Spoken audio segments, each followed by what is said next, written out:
ఈ దేశంలో షేర్షా సూరి అని ఒక రాజు ఉండే. ఆయన కాలంలో రెవెన్యూ సంస్కరణలు తెచ్చినారు. నేను చెప్పే మాట మంచి వినాలి మీరు.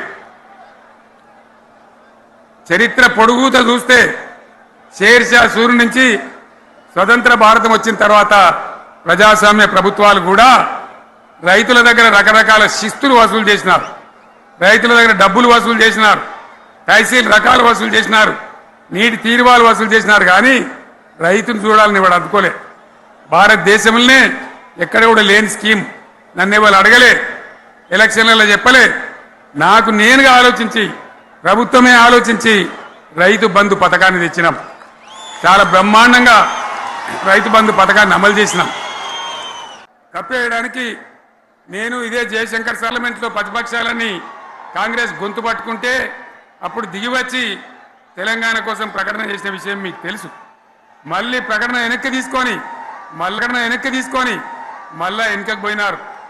ఆ తర్వాత సకల జనుల సమ్మె కావచ్చు, సాగర హారాలు కావచ్చు, వంట వార్పులు కావచ్చు, అనేక రూపాలలో విజృంభించి మళ్ళీ భయంకరమైన పోరాటం చేసినాం. మళ్ళీ 3 ఏళ్ల తర్వాత వాళ్లకు రాజకీయ అవసరం ఏర్పడి ఆనాడు వచ్చి మళ్ళీ తెలంగాణ ఇస్తామని ప్రకటించి, వాళ్ళకి ఇష్టం లేకపోయినా తెలంగాణ సృష్టించినటువంటి ఆ సుడిగాడుపులుగా తట్టుకోలేమని భయపడి తెలంగాణ ఇచ్చిన విషయం కూడా మీకు తెలుసు. తదనంతరం ప్రజలు మనకు అధికారం ఇచ్చినారు. దాన్ని మనం ఏదో అధికారం అనుభవించడానికి తీసుకోలే, బాధ్యతగా తీసుకున్నాం. ఎంత బ్రహ్మాండంగా పనిచేసినాం. రాష్ట్రాన్ని మన చేతిలో పెడితే ఎక్కడున్న తెలంగాణను ఎక్కడ తీసుకొని పోయినాం. అనేక రంగాలలో please please please please please ఒకటే మాట. ఏ బాబు ఇక్కడ నేను మాట్లాడుతున్నా, అక్కడ మీరు మాట్లాడుతున్నా, మీకు ఏమైనా అర్థం ఉన్నదా? ఏది అర్థం కావాలి ప్రజలకు? ఏం పని లేదావా? ఇదేం పద్ధతి? మీరు పార్టీ కార్యకర్తలేనా? సైలెన్స్ ఉండండి.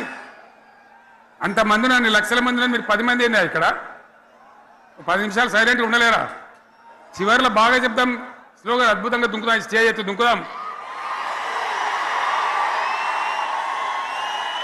మీరు బాధ్యత చూడాల్సింది ఏంటంటే మీరు అరవడం బంద్ చేయండి. ఇంతమంది ఉన్నారు, ఏం సీఎం పనిలేదా నీకు? మళ్ళీ అందరు ఇళ్ళకి చేరుకోవద్దా? క్షేమంగా పోవద్దా? ఎక్కడెక్కడి నుంచో దూరం నుంచి వచ్చిన వాళ్ళు ఉన్నారు. 10 నిమిషాలు మీరు సైలెంట్గా ఉండండి. ముందరున్న వాళ్ళు 10 ఏళ్ళ బీఆర్ఎస్ పాలనలో ఎక్కడున్న తెలంగాణ ఎక్కడికి పోయింది? ఎన్ని రంగాలలో ఎన్ని అవార్డులు వచ్చినాయి? ఎన్ని అద్భుతమైన పనులు చేసి చూపెట్టినాం. తెలంగాణ అంటే ఒకప్పుడు వెనుకబడ్డ ప్రాంతం, ఎగతాళి చేయబడ్డ ప్రాంతం, పనికి మాలిన ప్రాంతం అనే పేరు పెట్టిన ప్రాంతం. కానీ ఎన్ని రంగాలు, తలసరి ఆదాయాన్ని బ్రహ్మాండంగా పెంచినాం. 90,000 ఉన్న తలసరి ఆదాయాన్ని 3.5 లక్షల పైచీలకు పెంచుకున్నాం. జిఎస్డిపిని దేశంలో నంబర్ 1 స్థానానికి తీసుకెళ్ళినాం. తెలంగాణలో బ్రహ్మాండంగా పెండింగ్ ప్రాజెక్టులన్నీ కూడా కంప్లీట్ చేసుకున్నాం. కల్వకుర్తి కావచ్చు, నెట్టెంపాడు కావచ్చు, భీమా కావచ్చు, ఎల్లంపల్లి కావచ్చు, మిడిమానేరు కావచ్చు, అక్కడ మేఘాల మీద పనిచేసి దాన్ని అంతా కూడా కంప్లీట్ చేసి ఒక్క పాలమూరు జిల్లాలోనే 10 లక్షల ఎకరాలకు సాగునీళ్ళు ఇచ్చుకున్నాం.